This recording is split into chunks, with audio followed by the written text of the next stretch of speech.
March 3rd, 2020, I will be casting my ballot for Joe Biden. And there you have Beto O'Rourke, who, true to form, has jumped up on top of that wagon for Joe Biden and is in advance of Super Tuesday doing his endorsement. That was not the only endorsement he got, and joining us now to respond to this and other big news of the day, progressive activist Jordan Newell. Welcome back to the show. John, thank you for having me. Glad to have you here. So let's talk about O'Rourke. So last night he said that Biden was someone who can, quote, bring us together and heal us. He described him as decent, kind, caring, and empathetic.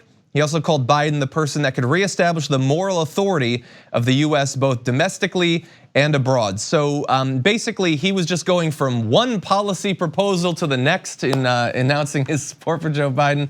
But what do you make of this? I was not predicting the return of Beto O'Rourke, were you? No, I wasn't. I was pretty surprised to see Beto come out and endorse Biden when he did. We saw this turn from Beto, we saw from Klobuchar and Pete. They all rallied behind Biden. There's this consolidation of the moderates. But one thing it shows, especially in Beto's case, is what people were saying, what he was saying specifically in the run-up to this. When he was in the race, he was distinguishing himself between him and Biden, saying we couldn't look at the past. We couldn't. We had to chart a bold new course and all of this stuff. It really shows that people in politics really stand for nothing. Very few people actually believe anything. They'll flip-flop when it's personally beneficial to them. Beto made his own bed here, and it just shows that he, like so many other people in Washington, are ultimately just opportunists. And look, if you're gonna sell your future, you should get a good price. So people are going to remember this. He is going to attempt in the future to pitch himself as a progressive once again, as he has in the past. And they're going to remember this. And what did he give to Biden for this? A point or two in Texas, maybe? After a million people have already done early voting there. I mean, what is he expecting to get something? Is he expecting support for a Senate run that he should have already done this time from his own point of view, rather than this pointless run for the presidency? I'm trying to get down the calculation that these people are making, and some of them are bizarre.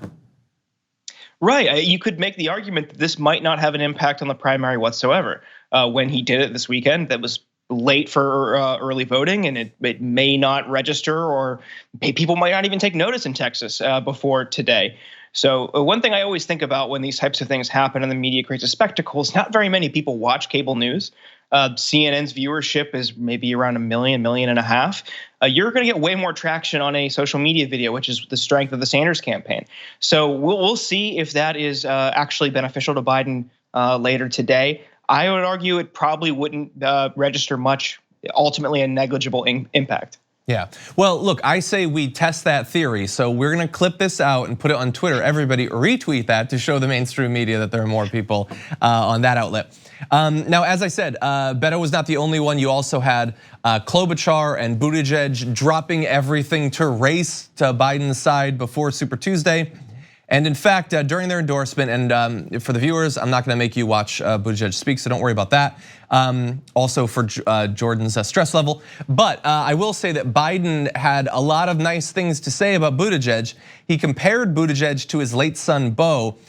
Quote, I know that might not mean much to most people, but to me, it's the highest compliment I could give any man or woman. He then said, like Beau, he has a backbone like a ramrod. What do you think? Not a phrase I've heard before, but Biden is not really someone who seems to make sense these days. He doesn't seem to be all there, which is a liability going into the general, I would argue. But ultimately, this transition between Klobuchar and Buttigieg getting behind Biden is ultimately about stopping Sanders. It has nothing to do with what Biden stands for or represents or is running on, because he's not really running on much. His whole platform revolves around he is the guy that can beat Trump, which isn't necessarily the case. He's got a ton of baggage from the Ukraine scandal. He's got a ton of baggage on his own record. He voted for the Iraq war. Multiple times he's argued that we should cut Social Security. This guy is a serious liability in the general election, but ultimately them getting behind him is because they just want to stop Sanders. Not because of Sanders' policies, but because Sanders taking control of the party apparatus means it's a much less lucrative future for them.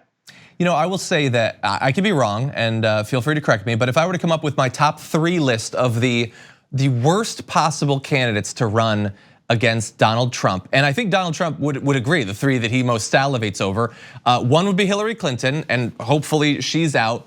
The other two at this point, I think, would be Biden and Bloomberg, and they're still in the race. Like, the fact that we've gotten to this point after years of seeing what Trump is, and seemingly no one has learned literally anything, that is depressing. Absolutely. I mean, Trump's election wasn't necessarily entirely based on what he was running on. A lot of it was just people are fed up with the status quo in Washington. People are really disgusted with the two-party system and feel like both parties had failed them. He represented an outside insurgent candidacy, an insurgent force in American politics. And Sanders represents something similar on the left without all the racist baggage that Trump brought. So what I don't understand how the Democratic Party can ignore the movement and the energy and the grassroots supports that Sanders has and brings to the table. But again, ultimately, it's about power, it's about control, and it's about money.